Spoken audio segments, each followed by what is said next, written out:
Lundi 9 décembre sera un moment crucial pour l'Ukraine avec la réunion à Paris du président ukrainien Volodymyr Zelensky, du président de la Fédération de Russie Vladimir Poutine, de la chancelière allemande Angela Merkel et du président de la République Emmanuel Macron. Ceci dans ce qui s'appelle le format Normandie. Depuis 2013, ce qu'on appelle la crise ukrainienne résulte d'abord de l'annexion de la Crimée par la Russie, suivie de la guerre du Donbass. Ceci a fait plus de 13 000 victimes et engendré plus de 1,5 million de déplacés. Il est largement temps de sortir de ce marasme. L'objectif de cette rencontre n'est pas de régler tous les problèmes. Ce qui se joue à Paris, c'est de mettre sur la table les conditions de la paix.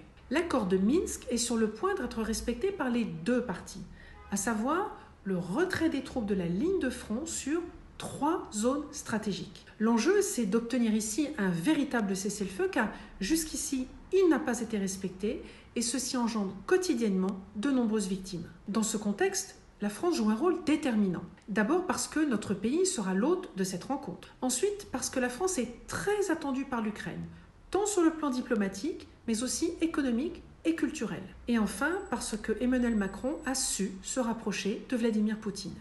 Mais ne nous trompons pas d'objectif. Il serait tentant de penser qu'après 3 ans de gel des relations diplomatiques entre la Russie et l'Ukraine, tous les ingrédients seraient réunis pour une sortie de crise définitive. Nous n'en sommes pas là.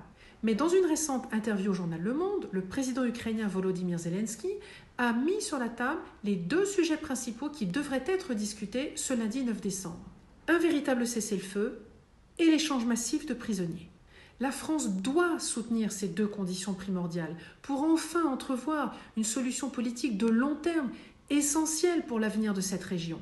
Et pour la Russie, ce serait aussi un choix rationnel, car les sanctions économiques ont eu de lourdes conséquences sur les revenus des Russes. La Russie a également connu des vagues importantes, successives, de protestations contre le pouvoir en place. Les difficultés économiques du pays n'y sont certainement pas étrangères.